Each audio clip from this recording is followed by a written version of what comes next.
Yeah. Or having lunch. Who's still? Yeah. Yeah.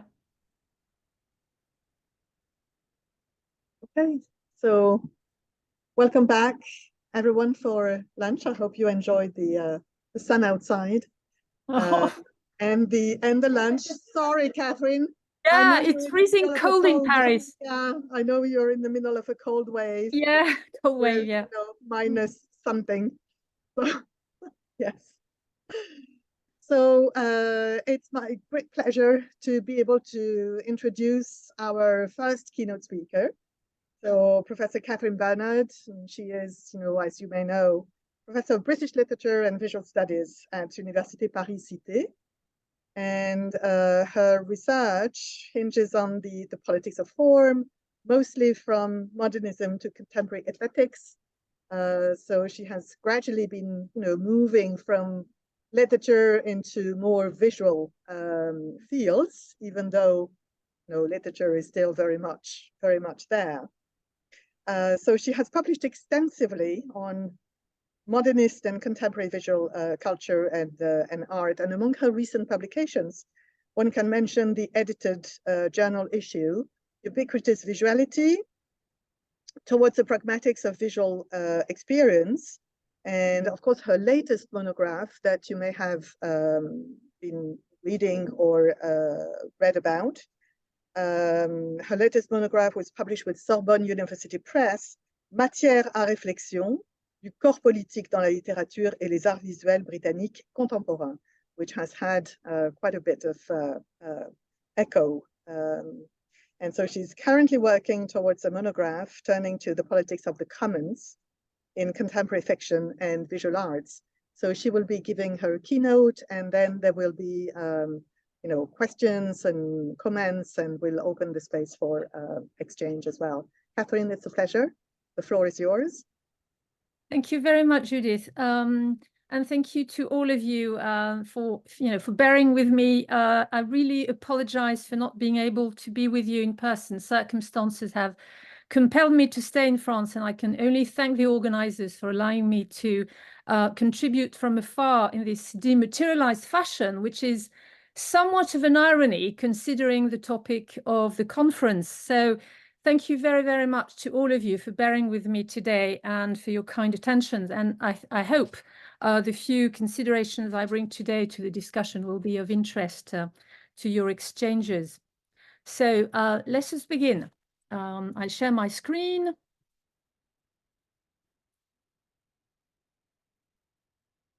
In 2018, visual theorist and activist Nicholas Mozoev, who, as you know, has taken a very active part as a thinker and teacher at NYU in many recent collective struggles, was invited to curate a show for CAMP, the Center for Art on Migration Politics in Copenhagen. The show was entitled Decolonizing Appearance, and Mozoev, as expected, brought his curation to chime with some of the interrogations that have structured his work ever since his path-finding essay, The Right to Look, published in 2011. In The Right to Look, Mozoev explored the concept of visuality, first formulated by Thomas Carlyle, in order to uncover the visual structures of domination that have articulated one's right to not only appear and be visible, depending on one's social and racialized condition and position within the visual syntax, but more crucially still, one's right to look up and look back. In the opening words of his curatorial introduction to the catalogue of decolonizing appearance, Mozoev reworked the question of the right to appear and called for a decolonizing of the gaze, a decolonizing that intimately involves our capacity to share a physical, material space in which bodies matter and mutual visual recognition destabilizes extant regimes of domination. And he asked, what is it to appear? It is first to claim the right to exist and to possess one's body. To appear is to matter in the sense of Black Lives Matter, to be grievable, to be a person that counts for something. And it is to be able to claim the right to look within that space. In appearing, I see you and you see me. And a space is formed by that exchange, which by consent can be mediated into shareable and distributable forms. He concluded this call to a redistribution of the visible with a darker acknowledgement that people inevitably appear to each other unequally because history does not disappear. Central to his decolonial politics of the gaze was, of course, Hannah Arendt's articulation in chapter 4 of The Human Condition of the body politic as being grounded in the right to appear and the capacity to be, I quote, to be together in the manner of speech and action, unquote. Interestingly, this same chapter in The Human Condition has also played a major role, as you know, in Judith Butler's own working through of, I quote, a performative theory of assembly and its critical disentangling of an asymmetrical right to appear on the public field and be endowed with agency. For Mirzoeff, Arendt's definition of political agency as the capacity to appear is, needless to say, of paramount importance to grasp the political vibrancy of the figure of the refugee or the forced migrant, and what that figure does to the experience of crisis that grants our present its conflicted materiality. How, he asks, can the refugee and the forced migrant appear as themselves in this last crisis of capitalism? What would have to happen for their appearance to be decolonized? To whom can the refugee appear? The unfigurable figure of the disappeared migrant queers the question further, of course. Not only does his dead and or missing body imposes us to rethink and rework the dialectics of invisibility and visibility as laid down by Mirzoeff or, of course, Ralph Ellison before him. It radically troubles the politics of the gaze. The body politic is, in that case, as if literalized. The migrant's body is evidence to the materiality of the structures of domination that decide who may feature on the political field and who may be disappeared, between scare quotes, expunged from our political visual field. The ongoing obscenity trials that have raged around the images of bodies washed ashore testify to the ethical complexity of appearance. When the body is no longer an allegory, a concept, but simply a body in all its political materiality, a body that has been foreclosed from any form of political field, long before it actually becomes a dead body. Nicholas de Genova, in his 2013 article, Spectacles of Migrant Illegality, the Scene of Exclusion, the Obscene of Inclusion, and many other scholars have delved into the intricacies of the grammar of reappearance in the case of the migrant body. As Bidisha Banerjee has shown in the Interventions issue recently edited by the Thanatic ethics team, what is at stake here is the migrant's agency or lack thereof. One of the notions often appropriated to understand the radical relegation at work in the images of the bodies of dead migrants washed ashore is, of course, Agamben's bare life, with its implication of a reduction to the mere materiality of Zoe as opposed to bios.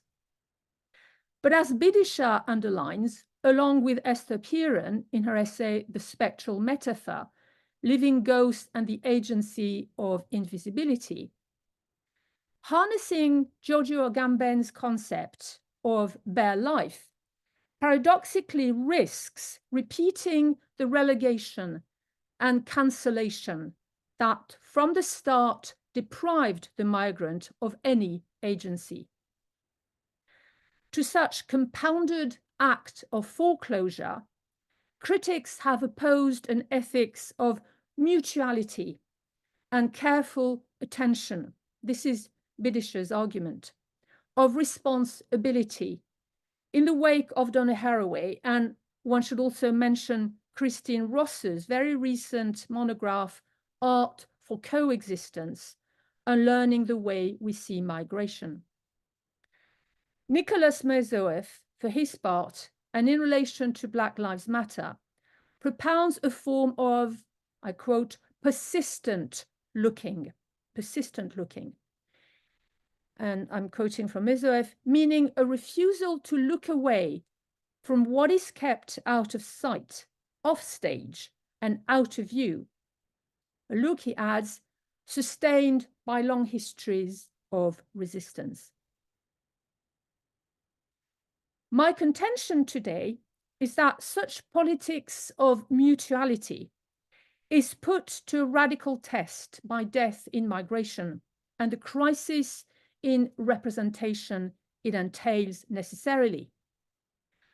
One might even argue with Mirzoeff that representation itself here must be eschewed, decolonized, if the disappeared migrant is to appear as agent rather than bare life.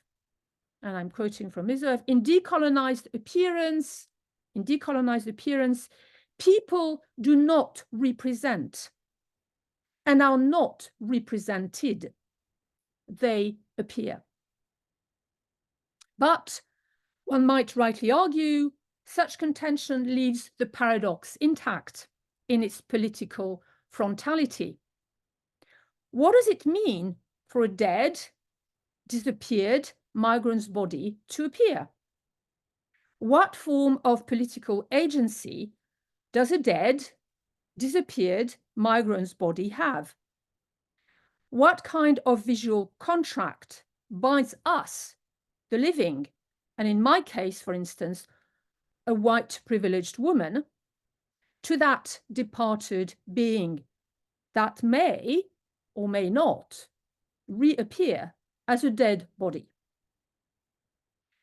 With Georges Didier Huberman, in his 2023 essay, Brouillard de peine et de désir, and more broadly with phenomenology, when revealed in its full political potential, I would like to argue today that the body as a vehicle of agency, even before speech, even before interpretation and representation, harbors a form of criticity that rearms experience and the materiality of visuality.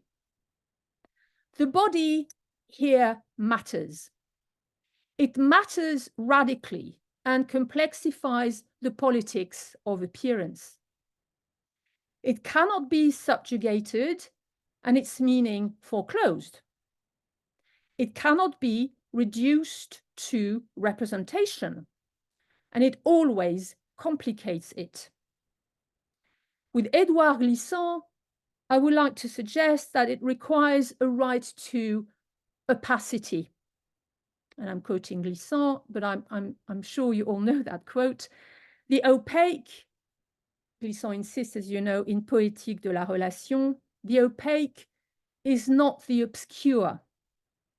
It is that which cannot be reduced. The works, installations, videos, films I will turn to today articulate a complex dialectics of appearance and opacity, in which affect and concept are bound in aesthetic experiments that test the materiality of the work and of the medium, and that complicate the politics of visual emotion. Here, matter is the very medium of criticity. Often ambivalent, opaque, these works belie the immediacy of emotion to estrange it, as much as they re-embody interpretation. Ultimately, I would like to argue, the poetics of complication, the engineer, harness the physicality of visual experience to a politics of sensitive, multivalent address. One may rightly object that opacity, irreducibility are inherent to any attempt at doing justice to those dead in migration. And one may also argue that eschewing representation, as Mirzoeff claims, is the only just option. Representation is bound to be a form of betrayal. And when he insists that, and I'm repeating that quote, in decolonized appearance, people do not represent and are not represented, they appear, the intransitivity of the verb appear carries the full force of an emancipatory agenda. Escaping the transitivity of subjugation, the subject is self-reliant in its capacity to exist, to be present to others, to be a visible agent within the police. And yet, of course, death in migration forecloses such agency. So we are left with the necessity to represent, to imagine, while trying to stay clear of coercive representation when it objectifies and reifies the other. Such paradox is crystallized in artist and geographer Trevor Paglen's series, Missing Persons, a series which he started in 2006. The series topic does not fall within the remit of our conference, but it captures the complex politics of appearance and disappearance and the full implications of coercing the verb appear into transitivity. The series targets the CIA Extraordinary Rendition Program, consisting in abducting persons suspected of terrorism around the world and in thus disappearing them to covert detention camps. Since there is literally nothing here to see, Paglen has chosen to simply exhibit the signatures and fake passports of the covers used by CIA field agents. I will not dwell, of course, at length on this series, except to underline briefly its capacity to function both literally and allegorically, to show while precisely showing nothing, to expose the mechanisms of visuality while oscillating on the brink of the invisible. The abducted persons never reappear, but they are reappeared in absentia, in the full negativity of fake traces that are powerful in their very inanity and whose opacity remains irreducibly political. The disappeared are but spectral presences here, but their spectrality is expressive. Artists and filmmakers who have turned to death in migration have also appropriated spectrality to tentatively capture the double bind that undoes the transitivity of representation. As many scholars have been prompt to note, spectrality has been one of the dominant modes of the filmic articulation of death in migration. But how can visual media confront and visually materialize bodily disappearance? How may film or video reappear the disappeared without being complicit in their disempowering? Bidisha Banerjee and Esther Piren, in the article by Bidisha I already mentioned, and in the monograph by Piren I mentioned before, as well as somebody like Yann Calvet in a 2022 article entitled Nos corps sans tombeau, la spectralisation des migrants au cinéma, our bodies without a tomb, spectralizing migrants on screen. All three insist on the complex forms of agency that is here imagined and on the way spectrality is used both as a metaphorical and as a sensitive matrix. Both Bidisha Banerjee and Calvet turned to Mati Diop's feature film Atlantique, released in 2019, in which young men forced to leave their native Senegal for want of stable jobs die at sea and return to haunt their community in the form of zombies or jinns in the Muslim tradition. As has been pointed out by film scholars, in the broader sphere of genre cinema studies, in which, for instance, George Romero's work feature largely, the figure of the zombie articulates and exposes, thus visually materializes the suppressed mechanisms of relegation and subjugation structuring economic and racial domination. In his 2013 essay, Return to the Post-Colony, Spectres of Colonialism in Contemporary Art, T.J. Demos, for his part, reads the zombie as embodying the spectre of colonialism haunting our not-so post-colonial consciousness. Banerjee reads the zombie in Mati Diop's film as providing care for a destitute community, as well as enacting retribution and poetic justice. As Calvet also interestingly shows, the bodies are here anything but dead. They are vibrant and sensuous, possessing the living bodies of their former lovers left to mourn. Illicit desire turning into an instrument of revenge against domination. Yet, sensuousness and the materiality of desire beyond death afford no stable redemption in Diop's film. Desire channels the intensity of longing and is an expression of loss and grief, just as, symmetrically, the spectralization of those dead at sea reworks the long tradition of spectres returning to exact vengeance.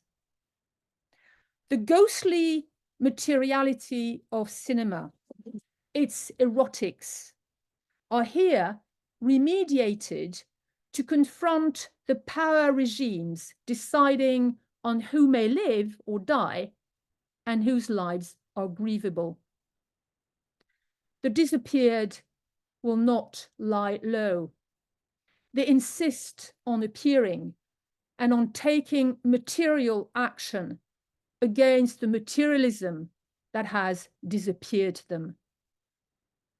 Their haunting is of the future and for the future, as much as it returns to us from the long tradition of revengeful ghosts. The body thus never ceases to matter. It claims the capacity to fashion a collective future. With T.J. Demos, in his recently published essay, Radical Futurisms, one may intuit and read them to be, I quote, avengers of the future in true utopian fashion. A similar conclusion was already drawn by Georges Didier Huberman in the concluding pages of his 2009 essay, Survival of the Fireflies, Survivance des Lucioles. Turning in his conclusion to English film director Laura Waddington's 2004 video Border, he ponders the politics of spectrality carefully elaborated by Waddington's video. For this work, Waddington spent several months documenting the life of Afghan and Iraqi migrants gathered at the Red Cross camp at Sangatte in northern France, as they waited for an opportunity to cross the channel. Entirely filmed at night with a light video camera, Border might be defined as a highly sensitive film, in both meanings of the term sensitive. Immersed in the obscure and suppressed lives of the Sangatte migrants, it documents more than their despair. It shows the nightly raids in the camps by French police, and its clandestine quality thus reads like an allegorical and conceptual reflection on the no less clandestine lives of the migrants. But it is also sensitive in another way, for the fragility of the image that captures the fragility of those lives. As Waddington explains, the lightness of the camera made it virtually impossible to stabilize the image, to tame it. I was filming with the shutter wide open to compensate for the lack of light in the fields, and this produced images which were stuttered and blurred and sensitive to the slightest movement of my hand. If I breathed too heavily, shivered or trembled, the blur in an image would become too great, and the refugees would dissolve, like ghosts, into the reeds and bushes. For Didier Huberman, the power of these images lies also in their capacity to materialize a capacity to appear. Despite the overpowering darkness, these are not bodies rendered invisible, but rather particles of humanity that the film manages precisely to make appear, however fragile and brief those apparitions may be. Didier Huberman, in his reading of Waddington's film, invests the elusive silhouettes of the Sangatte migrants with a utopian potential, the human fireflies casting a tentative light into an opaque common future. Interestingly, in some 10 years before Mozoef's decolonizing appearance, Didier Huberman turned to Hannah Arendt to trace the contours of community in the making, appearing in these images. Waddington's or others, images that are all clandestine and fugitive. Fugitive, of course, in the double meaning of the adjective. This time, the Arendt's reference is to her 1961 essay, Between Past and Future, and more specifically to her early invocation in her preface to Between Past and Future of, I quote Arendt's formula, diagonal force.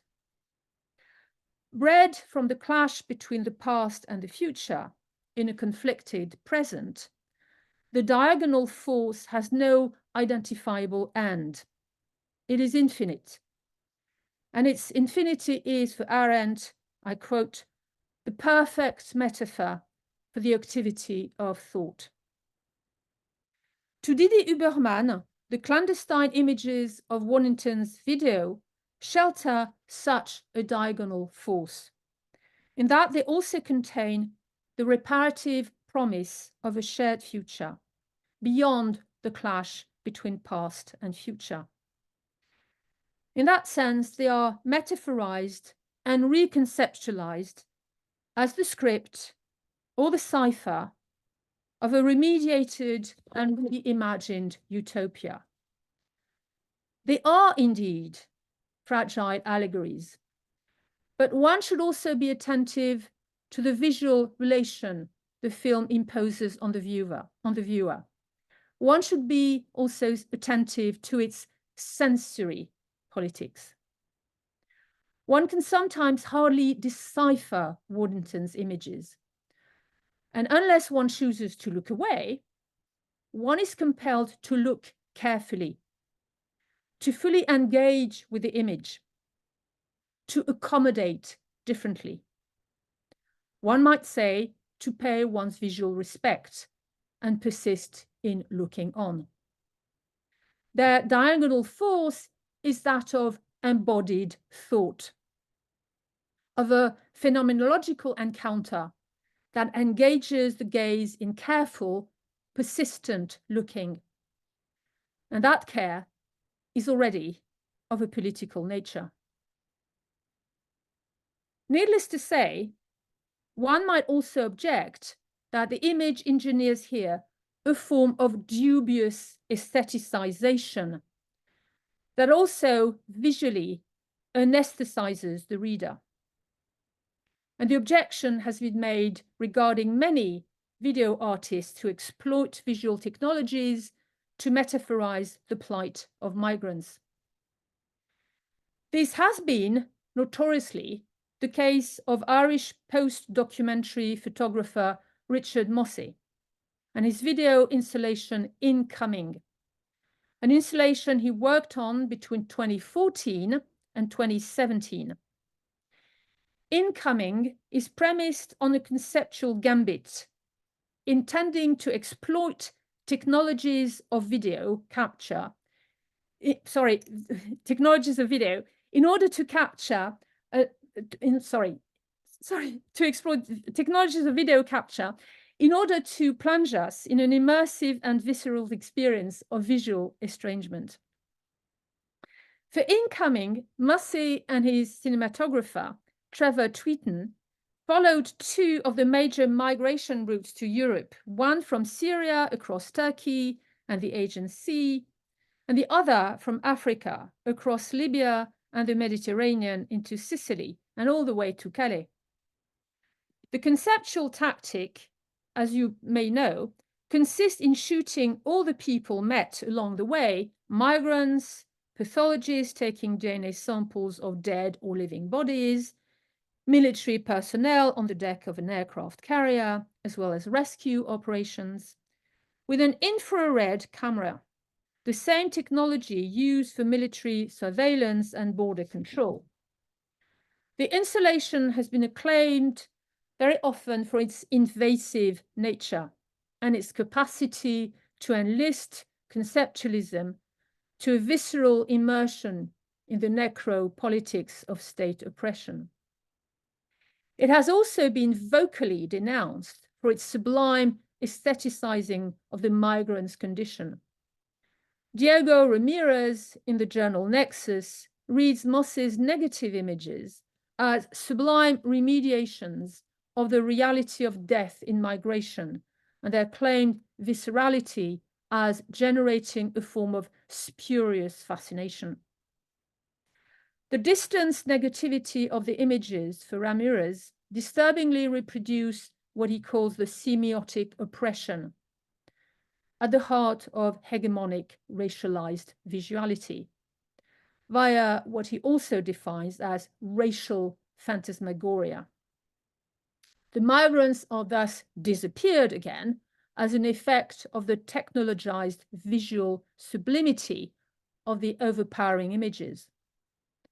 Moss's rejoinder is, on the contrary, I quote, that beauty is the sharpest tool in the box if you want to make people feel something, unquote. According to him, the affective and physical response thus produces a form of ethical shortcut to awareness. Though their technical premises are at odds, both Waddington's and Moss's films afford a disturbing take on the politics of opacity and of visual affects. The migrants appear to be disappeared again, and conversely, their visual disappearance is a condition of their appearing on the horizon of our sensorium, and to move us by intensifying and defamiliarizing our visual experience. Generating estranged and estranging effects, these ghostly visions eschew the solace of dialectics. They object. They oppose their opacity, ethical irreducibility, and fraught physicality to the lures of immediate empathy. A broader exploration of the material ethics of reappearance must turn, by way of contrast, for instance, to the work of British installation artist Isaac Julian, and specifically his 2007 multi-screen film installation, Western Union Small Boats. Like most of Julian's works, the installation unfolds as a collage. It edits a fictional and choreographed transcription of the long memory of both the Middle Passage and contemporary migration, with photographs of wrecked and deserted migrant boats, or of bodies covered in survival blankets. And the choice of the survival blanket, of course, here triggers a defamiliarizing visual double take. Survival blanket? Though just as conceptual in its elaboration as Mosse's film, Julian's visual collage steers a less controversial path.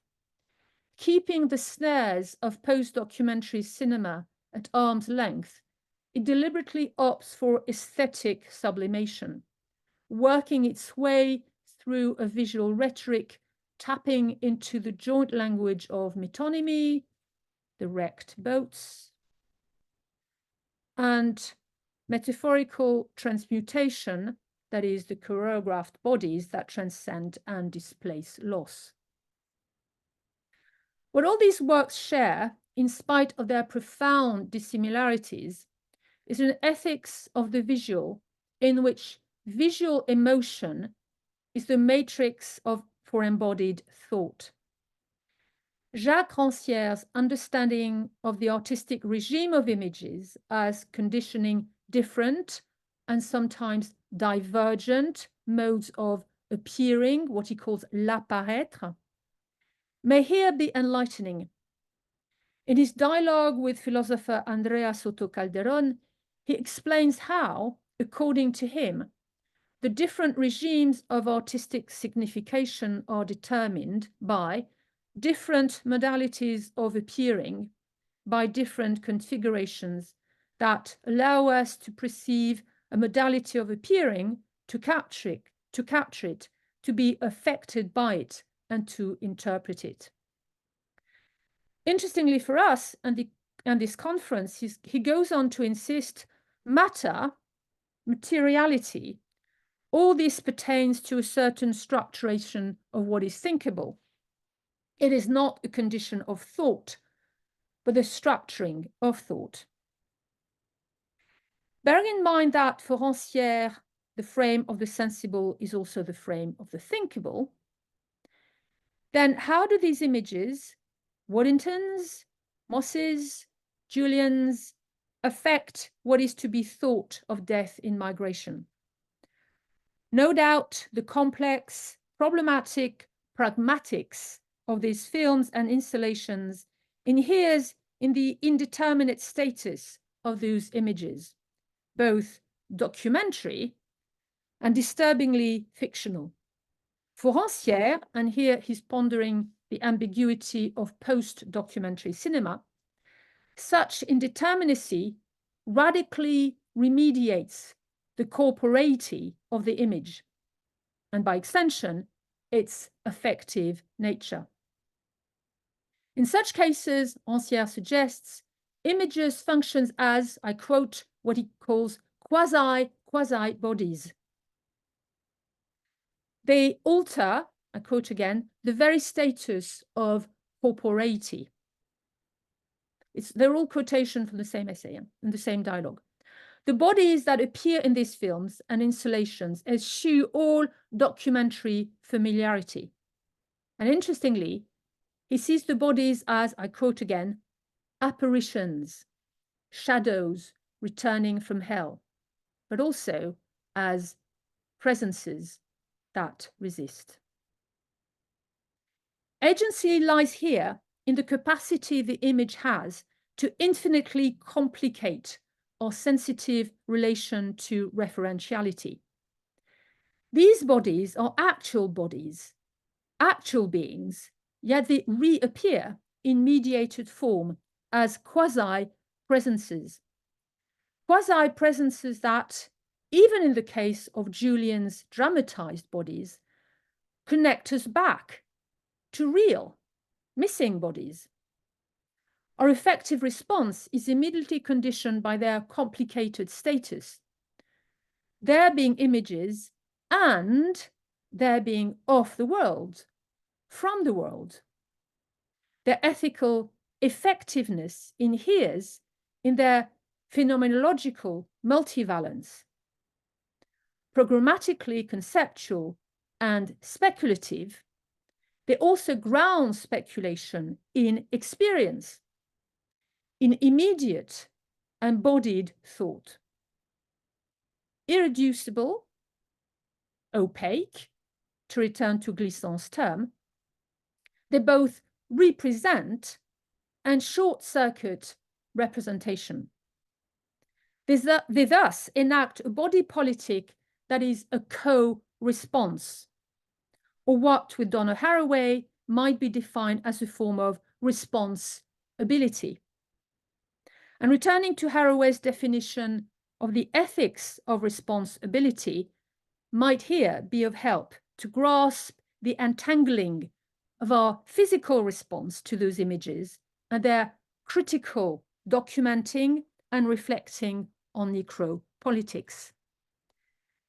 Responsibility is about both absence and presence, killing and nurturing, living and dying, and remembering who lives and who dies and how in the string figures of natural cultural history. Responsibility is to and of the body in true phenomenological logic. Maurice Merleau-Ponty's The Phenomenology of Perception itself concludes on a defense of entangled liberty, in which one's freedom is interwoven with the world in its concrete presence. And one needs to remember, of course, that he was writing in 1945. The task of philosophy is consequently for him to make us see such a relation anew. There are these things that appear irrecusably, that loved person in front of you, these men existing as slaves around you. And your freedom cannot will itself without emerging from its singularity. Whether it is a question of things or of historical situations, philosophy has no other function than to teach us to see them anew. Teaching us to see anew so that we grasp the mechanics of hegemony at work in the vanishing of migrants on the routes of exile is a work of undisappearing, of unvanishing, to borrow a coinage introduced by T.J. Demos in his recently published Radical Futurisms, undisappearing, unvanishing. The critical praxis entailed is both of the mind and of the body, and transcends the entrenched binarism opposing intellection and sensation. In the last stretch of this talk, I would like to turn to the work of Indian artist Reena Saini Kalat, and specifically to her 2016 installation Woven Chronicle. This specific installation is one in a series of wall drawings, what she calls wall drawings, Saini Kalat has been working on since 2011. And here you have the latest installment in the series, which this time figures, and I quote the artist's description, the impact of human activity on the environment using a color code to represent the ecological footprint of each country. The 2016 wall drawing was one of the centerpieces of the major exhibition When Home Won't Let You Stay, Migration Through Contemporary Art, that toured around the US in 2020 and 2029. Interestingly, the show also included Isaac Julian's Western Union Small Boats, as well as Richard Moss's Incoming, alongside works by British artist Yinka Shonibare that references the names of people who have immigrated to the US. The exhibition also featured the work of Moroccan-French artist Ito Barada with her photographic project A Life Full of Holes, the Strait Project, documenting the Strait of Gibraltar, what she calls the one-way strait, and the vast, what she calls as well, the vast Moroccan cemetery it has become. I will not have the time to ponder the complexities of Barada's work, but it would no doubt deserve another talk for its capacity to visually dramatize the quasi-bodies of lives suspended on the cusp of disappearance. Instead, I would like, by way of conclusion, to turn back to Saini Kalat's embodied allegory of the globalized economics of migration flows. In Saini Kalat's figuring of these flows, migration is anything but mere data. Or rather, the data is literally enmeshed with the sensory. Needless to say, the installation queers the visual memory we have of colonial route maps. But the multisensory installation solicits a response that also captures a complex ecosystem, a natural cultural environment, one might say with Haraway. Saini Kalat explains, from within the woven web resonates a mixture of high voltage electric currents, deep sea ambient noise, slow electric pulses, the hum of engaged phone tones, a mechanical drone, factory sirens, ship horns, and migratory bird calls. The loose mesh of wire roots itself elicits complex associations, acting as, let me quote the artist once more, both conduits and barriers, simultaneously referring to global networks of communication and commerce, as well as to barbed wires or fences. The map is that of global capitalism, with its power asymmetries. Engineering dizzying scale effects, the wire map does not allow the eye to rest between the global systemic view and the close-ups on the strings that turn into menacing barbed wire. Thus is the systemic necropolitics of global capitalism made to appear in the oscillating visual grammar of a restless, fully critical image. But the visual conceit is disturbing in another way still. The wire balls on the floor produce a disturbing emotional clash, as they also come to resemble woolly balls in a disturbing short circuit of the global and the homely. One might be tempted to test their softness, only to discover how hostile their touch proves to be. Our responsibility is here to a poetics of complication that intimately interweaves the hardwire of global domination, including, of course, in its technologized structuration, with a singular memories of home, a home that won't let you stay, as the title of the show reminds us. And yet, that is always present in the very mnemonics of contact and touch. The allegorical infrastructure is thus held in tight tension with the sensory, phenomenological mode of figuration that is a direct address to our embodied consciousness. An intra-action is at work, to borrow the well-known term coined by Karen Barad in her 27 essay, Meeting the Universe Halfway, Quantum Physics and the Entanglement of Matter and Meaning.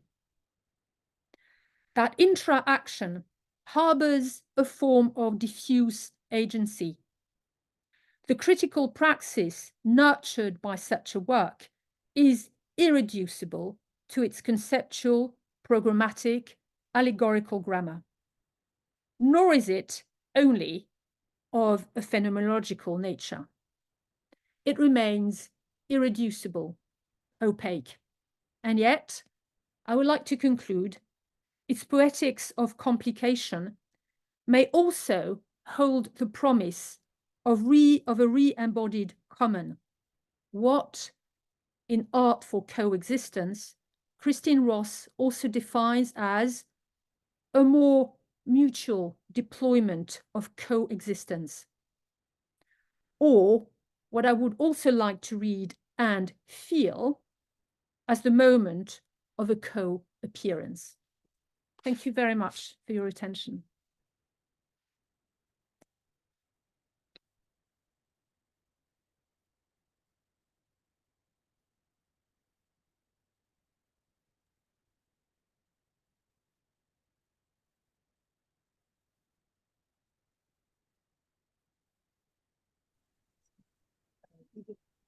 Yeah, this is it. Yeah, this is it.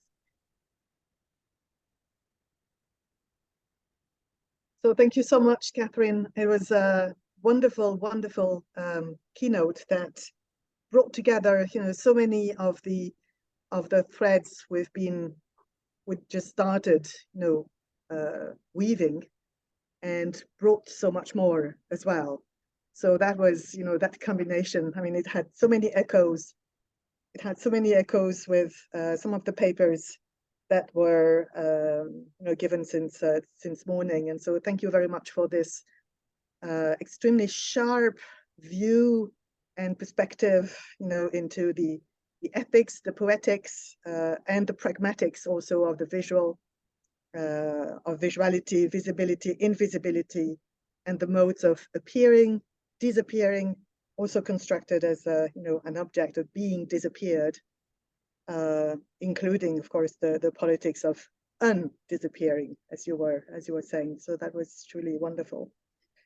And we found again, so many of the words that had been used also this morning. Co-presence, for instance, I mean, embodiment, responsibility, and the renewal of this, of this relation and the notion of the commons. So I'm sure there will be, there are visual scholars here. I mean, Bidisha, you've been quoted in the keynote, and I'm sure there will be, reactions, comments, questions. Feel free to, floor your questions and reactions. Or disagree, obviously. Or disagree, obviously. Yes, Alan.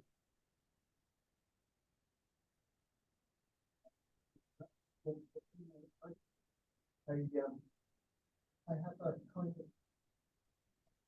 comment and a question. The comment's really.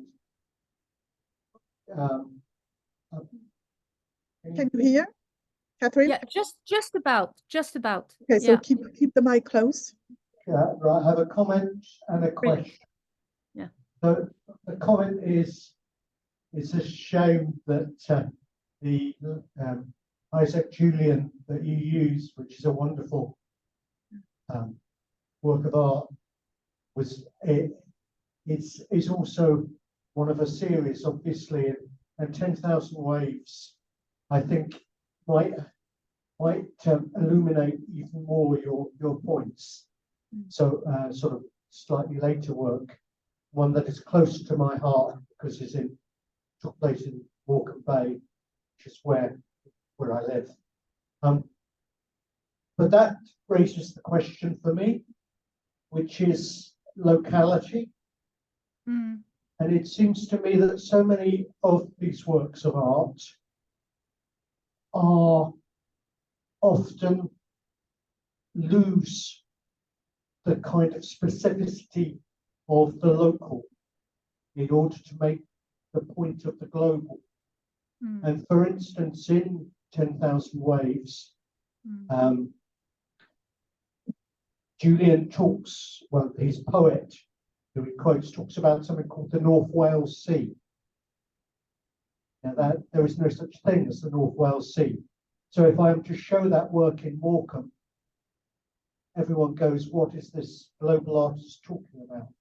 And I think that is, I'm just interested as to what you think about the problematic of the kind of globalization of the visual arts, this kind of high art, kind of folkies doing their bit, which sometimes seems, I mean, I love Julian's work. I think he's a genius, but I think also there are times when in order to make their supranational points, they lose the kind of element of the local. And I just wanted you to ponder that and to think of ways in which we can work against that. Because I think that in order to make our points as public academics and as public artists, we need not to lose our communities. Thank you. Thank you very much, Alan. Yeah, I completely agree with you. I didn't have the time to go into the sense of the local that is so crucial, so central to Mati Diop's film, because Bidisha has addressed that aspect of her work beautifully in her article. The relationship between local corruption, for instance, and local cultural practices in Senegal, and what Mati Diop has to say on the globalization of domination. So some of the artists I turn to actually do address your concern with the local. And I completely agree with you that in many respects, many, not all, of course, but some contemporary artists actually are more concerned with the macro scale of domination structures. I agree with you. And my point today was to precisely address the way some artists turn to a sort of general, sort of global grammar, if you want, of domination, in order to try and fathom the actual reality, if you want, of structures of domination. At the same time, my rejoinder, which is not truly a rejoinder to your comment or question, is that somehow the sense of the local lies also with our physical private reaction to the works. So that one might argue that there is, yes, of course, I agree with you, and there's that dialectics between the global and the local, and the sort of Arjun Appadura, if you want, and reading of that. But what is clear, for instance, in Waddington's film, Border, is that there is also very, very much a sense of the first of all, of the specificities of the Sangat situation and circumstances. And at the same time, a very specific and really micro sense of the local in the individual private physical reactions and emotional reaction we have to the work. So I think we may want collectively to introduce a sort of 3-tier, if you want, 3-scale kind of approach or take on the global local dialectics introducing, that was part of my argument, introducing a micro scale, which is that of the ultimately private and personal experience, which may be seen as the sort of, you know, the ultimate frontier, if you want, of sort of relocalization of the global. I'm not sure I'm answering your question, Alan, but I see your point. Yes, thank you very much. Yes.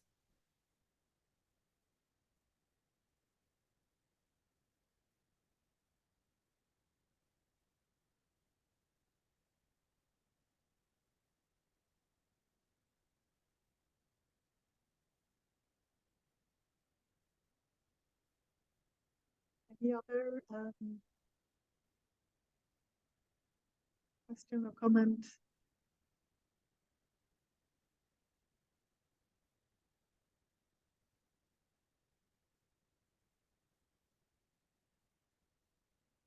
I suppose you had you just joined, I mean, for the keynote, because it is so early, and so yes, so this is a first for you. Yeah, I'm sorry, I must have Yes. addressed No. the Yeah, question you already raised. I'm sorry. So, you know, it's so early for you, you couldn't get to the other papers. So any other comment or question? No, Bidisha, did you want to add to what Catherine was saying about Beautiful? You know, because you know the film so much and so well. Thank you so much, Catherine, and thank you for so generously bringing in my article. Can you hear me? Can you hear? Not much. No, I didn't have a question. I just, I mean, I really like the way in which you discuss spectrality and sort of, you know, the possibility of agency that spectrality offers, but kind of connecting that with bodies and how, you know, that is kind of contradictorily the end of agency, right? I've been thinking more about that. I was really struck by that. Did you want to say a bit more about that? Yeah. It's, I mean, you address, you know, that issue very, very efficiently in your article. It's what I find interesting in the metaphor of the spectre is the way, and you make it very clear in your article, the way, because of Jacques Derrida's Spectres of Marx, the way the spectre is and spectrality are always now read from a sort of very, very late Marxist angle, with this idea that, you know, the ghost, the spectre is necessarily always a sort of cipher for what comes to haunt capitalism back from the future. Okay, that is the spectre of subversion, revolution, etc. And what I find interesting in the figure of the spectre is it's both its take on the material and on immateriality, but also its take on materialism in the Marxist sense of the term, and the duality of matter and materialism in the case of the spectre.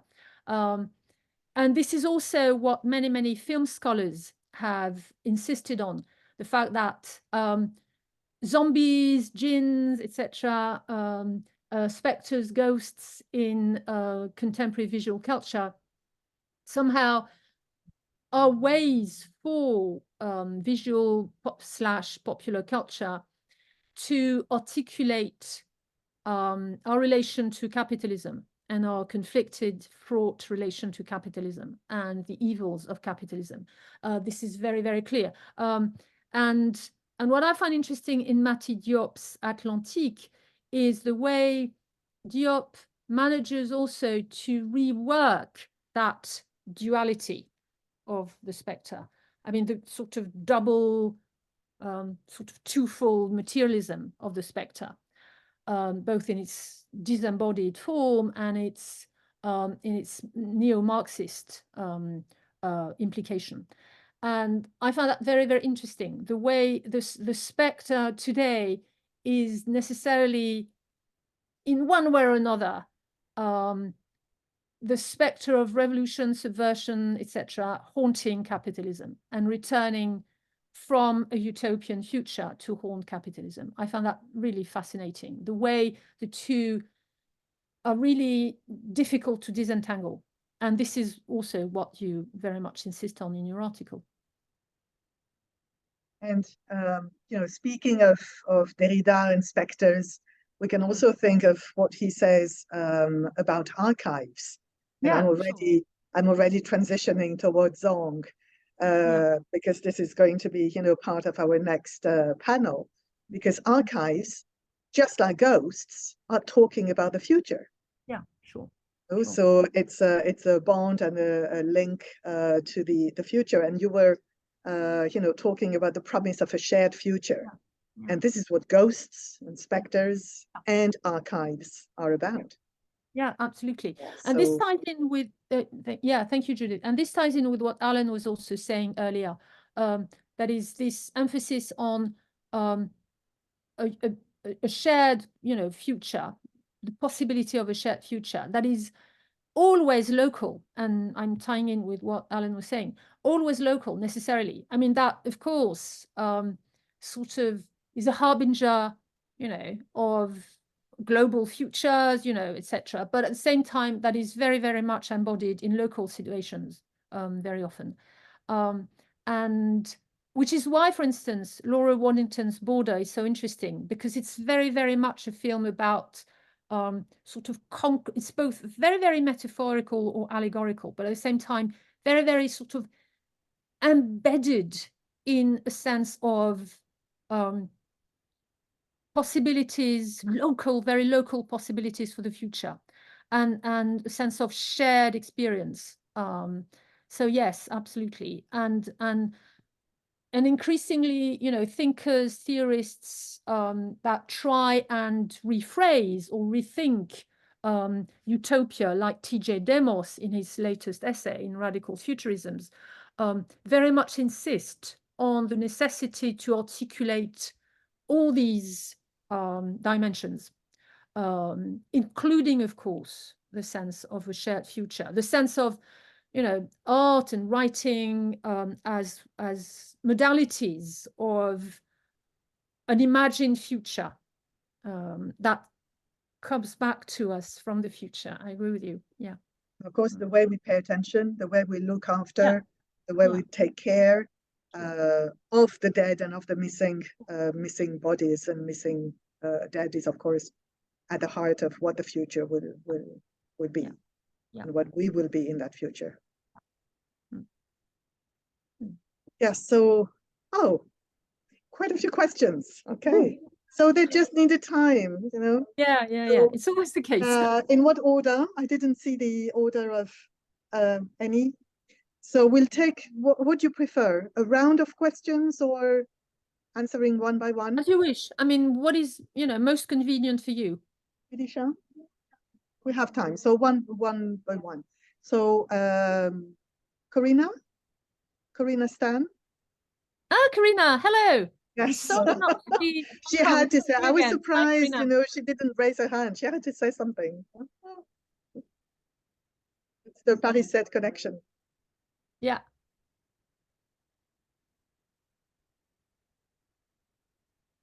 Yeah, hold it close. Thank you so much for your talk. It was, as always, very rich, and a lot of things were passing through my mind. But I'm still thinking of the theoretical framework that you started with. I find it very intriguing and generative. So the idea of the right to appear. So if I understand correctly, the idea is there is to claim the right to exist, possess one's body, claim the right to look within that space, right? And then later on, you mentioned the intransitivity of fear carries with it the force of an emancipatory agenda. And it sounds like there is here a tension with representation in the political sense, right? If one appears, one represents oneself, so one doesn't need to be represented. But then I'm wondering if you would care to push it in the direction of profiles demand to be acknowledged, or even if there is some kind of implicit claim to community. Because it seems that, I mean, sorry, go ahead. No, go ahead. Yeah. I mean, this perhaps is a different reformulation of the earlier question, right? So the global, the local, and you pointed to the private experience, right? But so is it the claim to community with the individual viewer, or can there be a broader claim to community? So if one appears on behalf of oneself, and then what next? That's one risk isolation, right? Or even solipsism. Yeah. No. I'm sorry. I mean, the connection was very clear. I hope I got your question, Karina.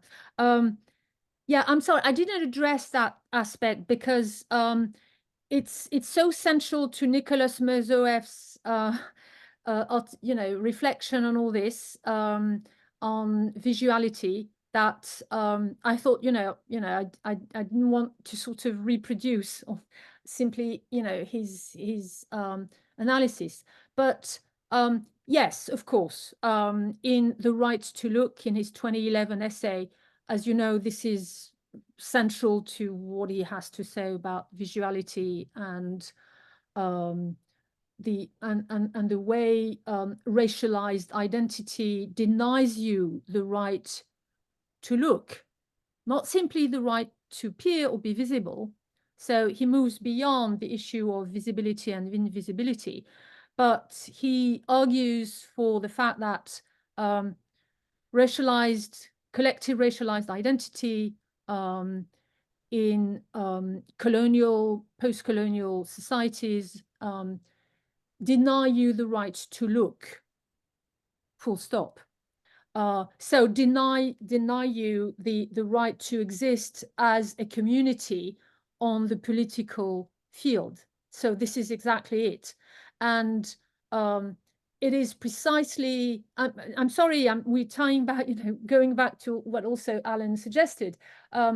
This obviously has to do with the capacity of embodied material experience to project, imagine a collective response, obviously. And I agree with you, yes, of course. I mean, the right to appear is necessarily the right to appear as yourself, but as a member of a racialized, colonized community, marginalized, invisibilized, etc. community. So, of course, and that's where the global, the local, the private articulation is so crucial, because there is no sense of the collective without, according to these artists and the sort of phenomenological response they engineer, there is no collective without a private appropriation of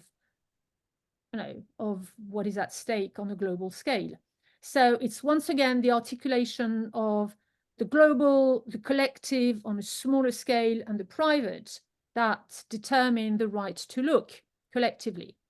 I mean, many other contemporary artists contend, also that it's this articulation that is crucial for the future, precisely for the collective. Carrie Mae Weems, for instance, and develops a similar exploration. So yes, the right to look is always the right to look collectively as part of a community that has been invisibilized, marginalized, racialized collectively. So there is no sense, I agree with you, Karina, of course, there is no sense of a private experience without a collective sense of a responsibility. And this is what, the quotation I gave from the end of Phenomenology of Perception by Merleau-Ponty is about, obviously. There is no individual freedom without your sense of responsibility to a collective freedom. So we're back to that articulation between private and collective. Thank you. So I think that was Nabil. Nabil Ferdowsi. Can you hear me? Yeah, speak close to the mic. Thank you so much, Kathleen, for this rich and dense concepts and theories that about patient death and disappearance. And thank you so much for bringing the work of Mizu and also Baltic, which is a very fascinating, magical realist movie on racialized thought of death. Senegal is short. So yeah, I want your view on what is particularly interesting about the spectral metaphor when it comes to death and disappearance of the borderline. I want the intersection of visuality, spectrality, and borders. Seems like most of spectrality or ontologies are like film critics, comes from cinema in particular. Like, but how can we extrapolate the spectral metaphor into ethnographic real encounters when it comes to border death and disappearance? Especially for example, like how does it pervade all aspects of death and disappearance? So it's not only about the body, like it's not the ghost or the spectre is not only like the disappeared body, but also how spectrality is an experience that can contaminate the families, the border regimes, the border itself as an infrastructure. So how do you see it in what's happening nowadays with the rise of the far right and more tightening of border control? Yeah, we back. Yeah, we back, of course, to. Thank you very much for your question. We're back to Derrida's ontology, obviously. That is, specters. Not only according to Derrida, but obviously, I mean, if we go back even to, to Shakespeare's Hamlet, you know, the ghost, the spectre, is the spectre of an order, the spectre of a specific order that that will not die, that refuses to die, and that still imposes its order, its patriarchal, racialized, colonial order on people.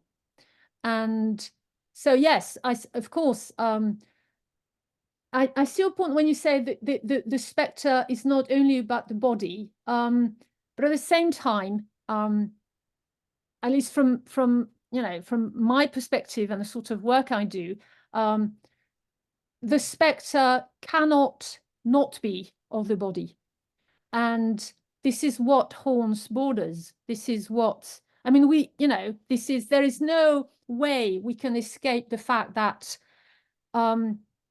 we may turn these bodies into specters and we may spectralize them, and dominant structures and political orders may precisely try to, which is what I was saying about Richard Moss's Incoming, may be tempted to spectralize them, but they are bodies. And this is, the subject of the conference. They are bodies haunting borders. They are bodies across borders. They are actual physical bodies. So I see your point. Yes, specters are, of course, somehow, of course, they take on a sort of conceptual, political meaning and signification, obviously. But that yes, that haunts the border, and but bodies. The bodies that that that fail or manage to cross borders. And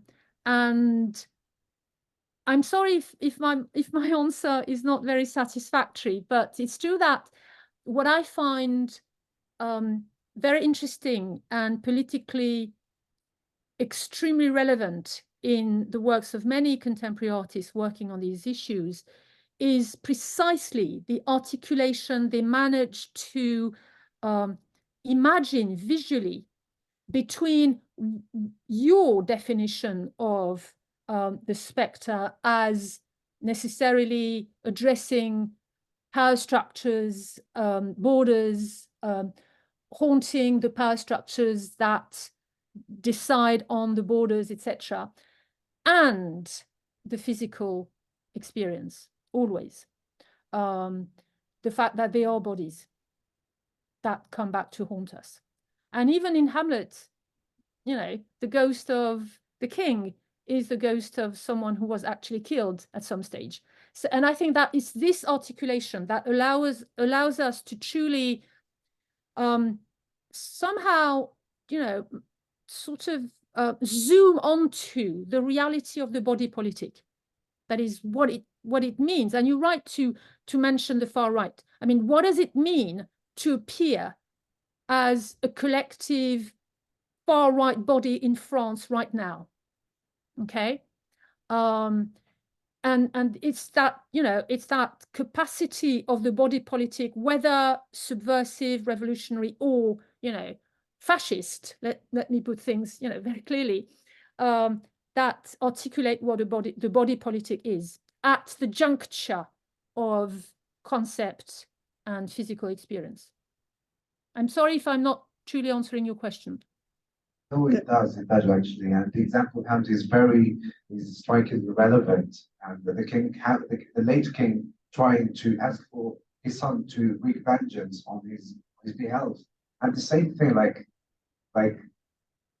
families or like these people who are missing, like they see something, they come back to us to tell us, like, it's a question of responsibility. So writing about them or mobilizing. Absolutely. Yeah. Kind of. Exactly. So it's a form of it's pervasive, and it has like this subversive.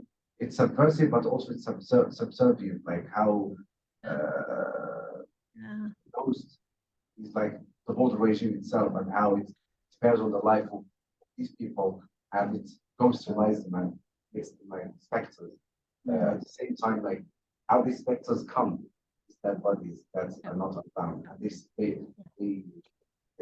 seek revenge, kind of retribution. Thank you. We have other questions. So there is Thomas and then Cédric. Anyone else? Okay. There may also be questions online, you know, from people who joined us online. So please don't hesitate. I mean, you can put your questions on the chat. Or, you know, raise your hand and appear on screen. Thomas? Yeah, very stimulating. I'm a bit puzzled by your approach because the migrants you focus on are migrants whose agency, to my mind, rests on their capacity to disappear from the surveillance of police border. And these migrants are only a tiny proportion of the migrants in the world. And to my mind, this agency has the capacity to appear. It's a real matter for all the others, for those who have settled, for those who are part of the societal fabric in the Western societies, who are part of our everyday life, who are the care workers, the workers in the building industry, who are doctors, or even journalists, or whatever we meet them every day, but it is as if they did not exist. They have there is a lack of political voice, but in France, it's particularly true. The law on immigration did not have any word on that. It was as if migration was only the undocumented migrants, and that was all. Whereas all the others lack this agency because they do not appear in the eyes of the public. Yeah. So yeah, that's and so maybe you well, I would like to react. Yeah.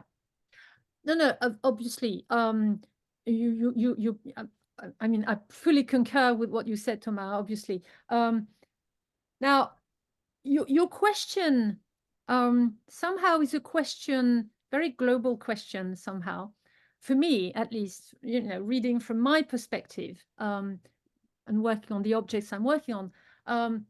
This is a very interesting question that is addressed somehow to contemporary art at large.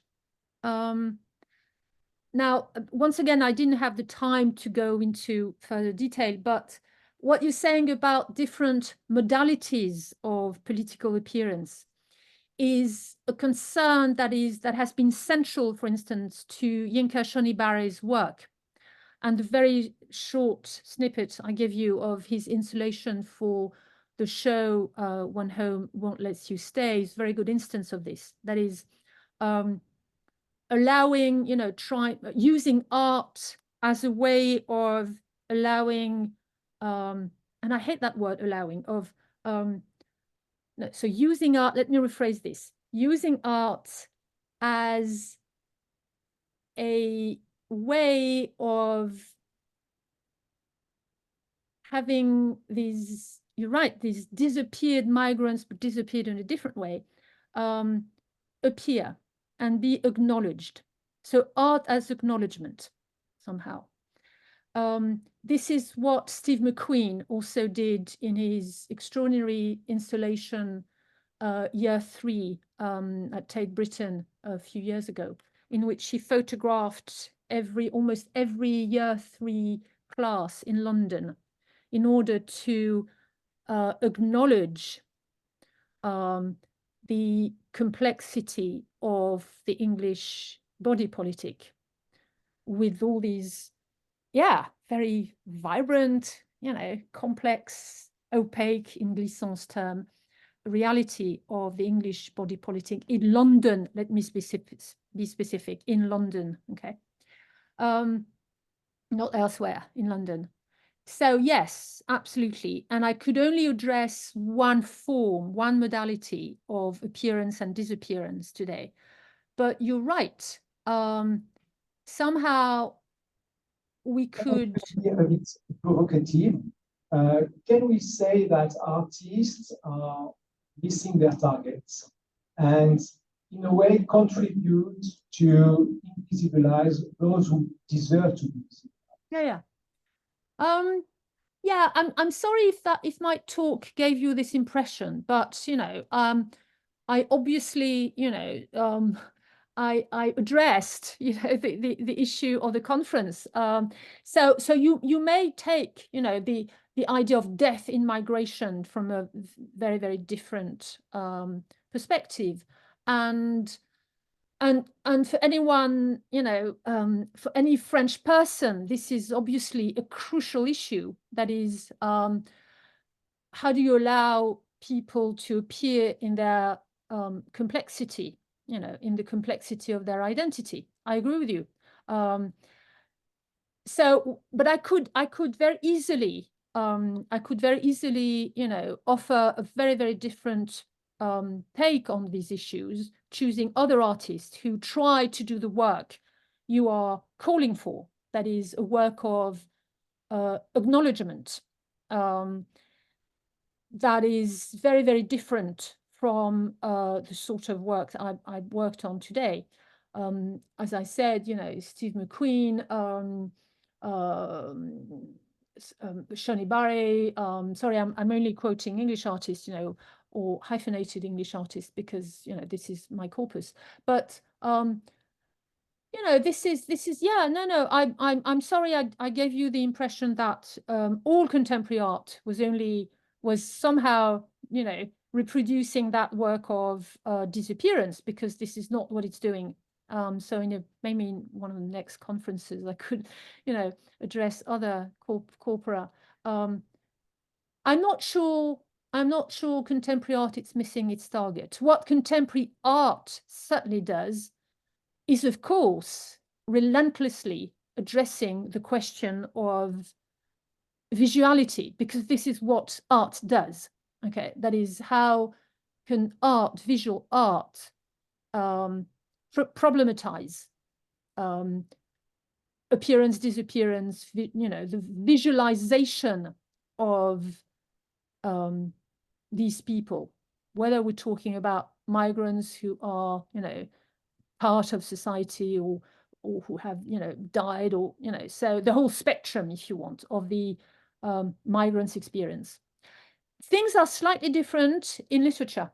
I've been doing a lot of work on Alice Smith, and Alice Smith has a very, very different reading of all this, but this would be matter for a different talk. Thank you. Cédric? Cédric Courtois. Hello, Catherine. Hello. Hi, Cédric. I'm very glad to see you. Thank you so much for your paper. It was great. Can you hear me properly? Yeah. Yeah, beautifully. Thank you. Yeah. Yeah. So I'm not sure I'm going to be able to formulate a proper question. It's more because I was listening to all those concepts that you used, and this morning I used a lot the concept of attention. You used the concept of care, political nature of care. You also said, you talked about careful attention. At some point, I believe, if I'm not mistaken, you used empathy. That was a question actually I was asked this morning, and I didn't have a proper answer, so I'm very curious. At some point, this morning I talked about co-witnessing. I don't know if that's something that would fit your approach as well, or Jane this morning came up with Yves Citon and his joint attention. And I was this morning referring to Jean-Michel Ganteau and his latest book on the poetics and ethics of attention. And so I'd like to know how you navigate all these concepts. If that's a huge question, actually, but would you say, because obviously Jean-Michel Ganteau is in his book used literature, texts. Would you say there's I think there is an aesthetic of careful attention in those works? So would you be able to give us some specific examples? And I'm sure you're aware of, this exhibition that took place, I believe it was in London, Sinking Without Trace, exhibition on migrant deaths at sea. And there's Federica Mazzara, who wrote a very short article in the catalogue entitled, "Can Art Subvert the Ungrievability of Migrant Lives?" So how would you answer this question? And a very, very general question about the reception also of these works.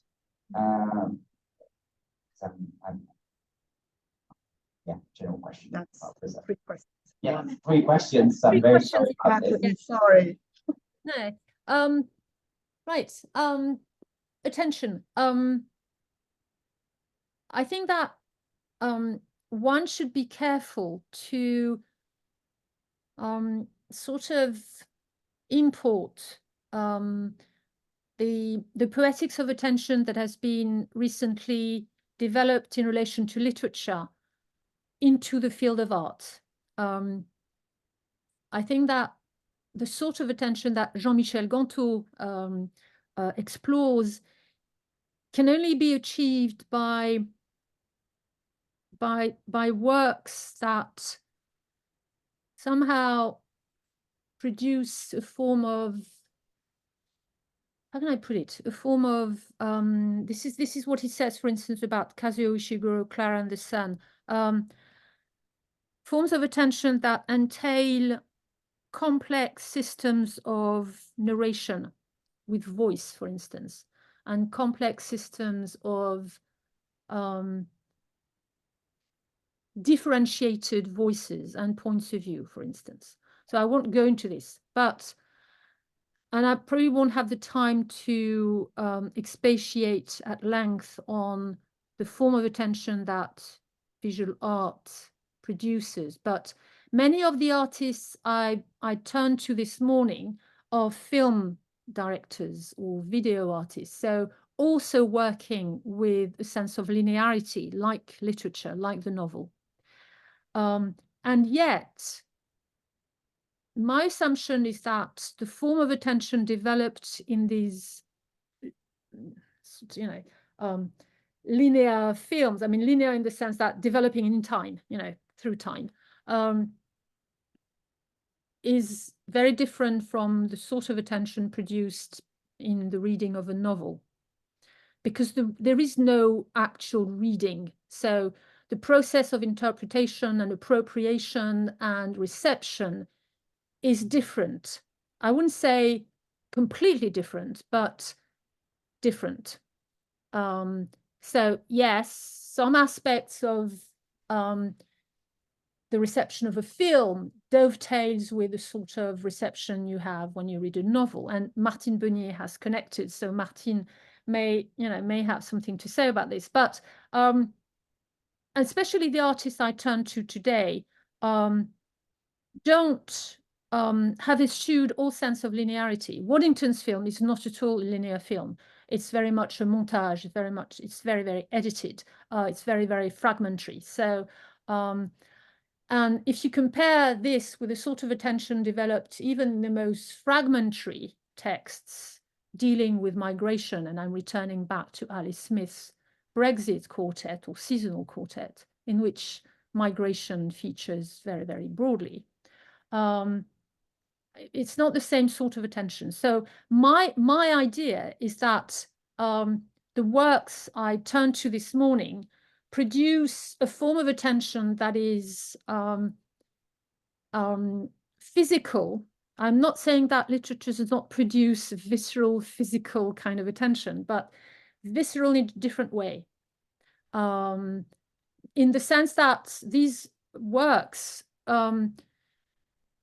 work on and reflect on issues of immediacy and mediation differently. So I think it sort of hinges on the issue of immediacy and mediation and remediation differently from what literature does. So that's my sort of tentative answer to one of your questions. Now,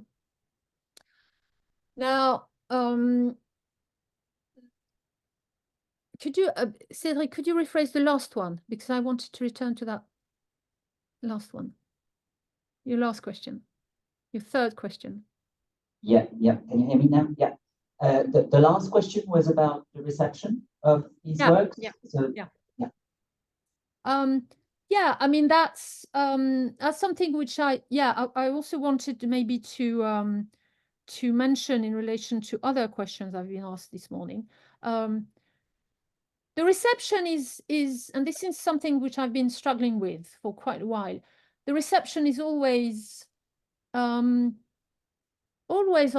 entangled with power structures, in the sense that, I mean, even the most political of these artists are shown in institutions, galleries, museums, art centers, that somehow, and this is contemporary art, and it's been art, I mean, it's always been the case, is obviously entangled with power structures, including financial power structures. So the reception, our reception, is always caught up in the structure that allows us to see these works. And this is something which, that sort of ties in with what Thomas was suggesting as well. This is something which we need to bear in mind, which we need to remember, that needs to be situated. We need to situate our reception to these works necessarily. And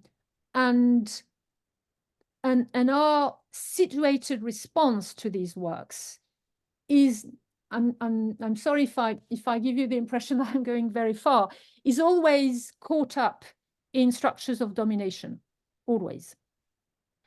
There's no escaping this. I mean, you might argue that this is true, of course, of literature. Yes, obviously, this is true of any art form. But this is specifically true of contemporary art, specifically.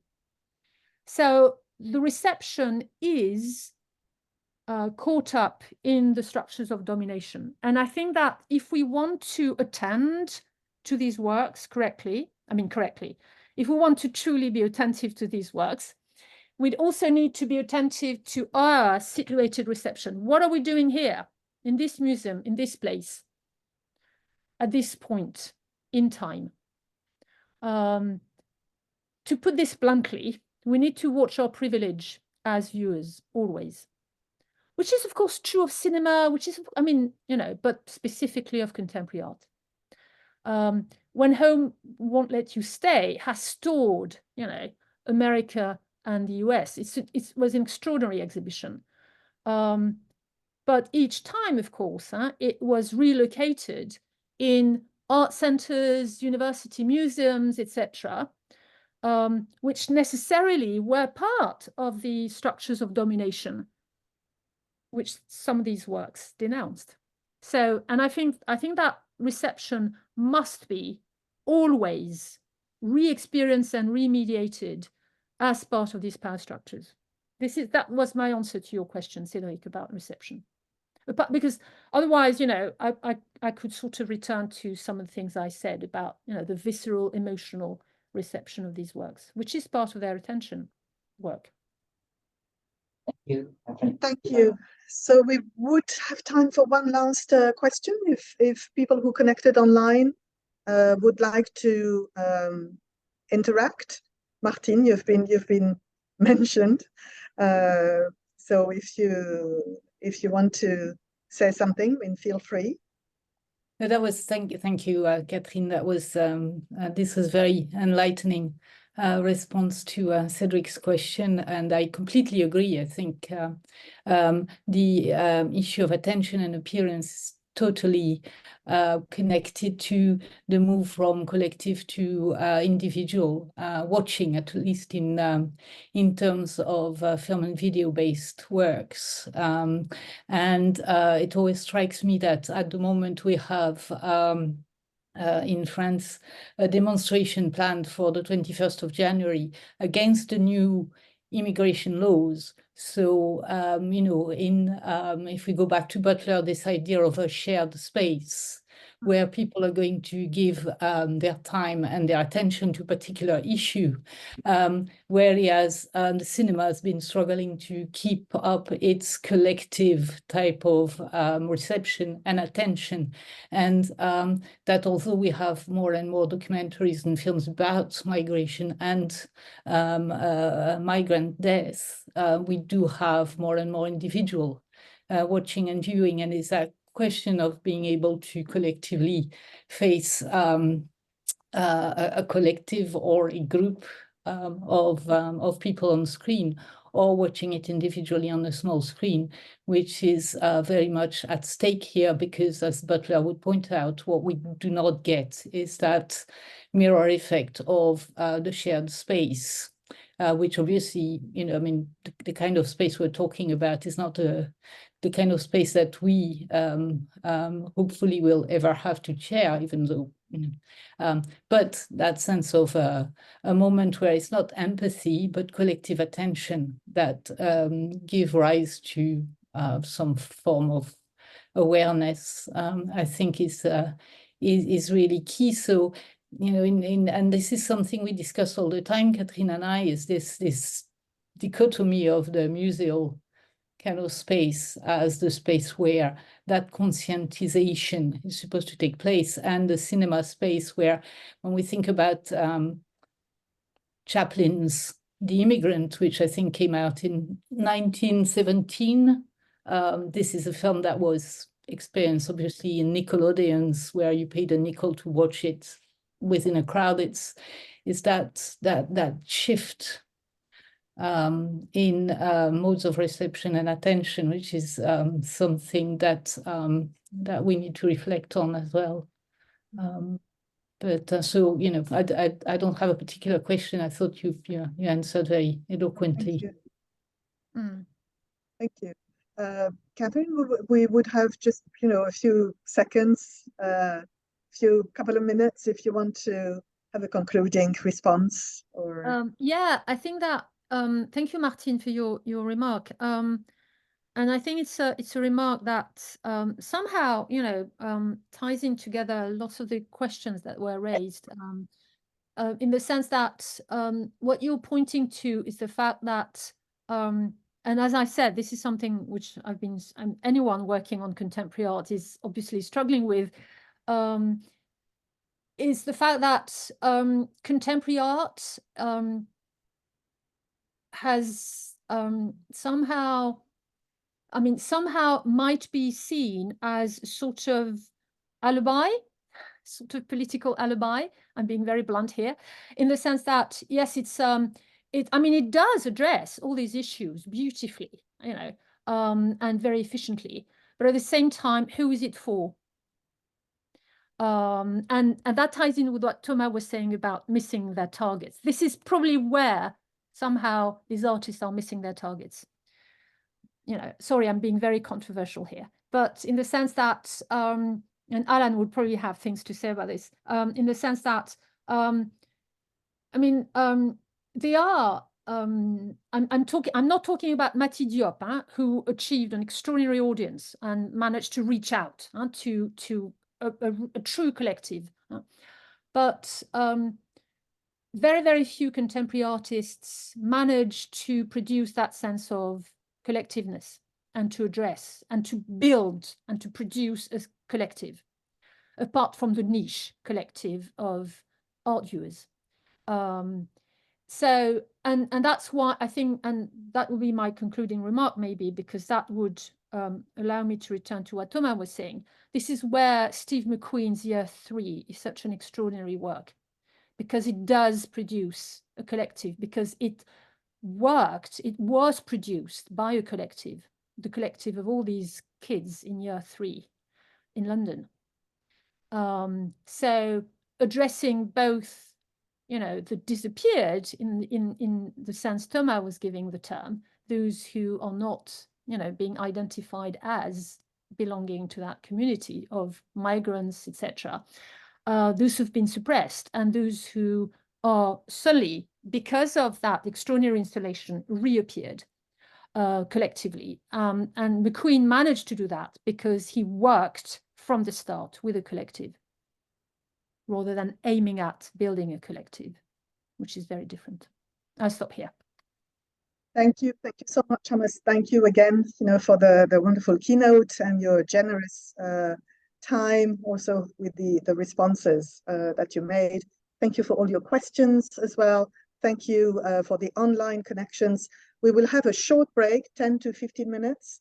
We'll reconnect, so please reconnect, and you can use the same link as well for tomorrow's sessions.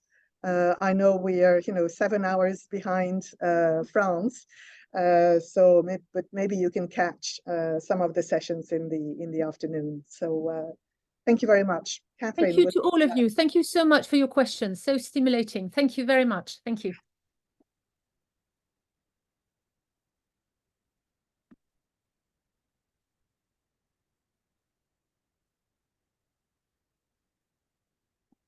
I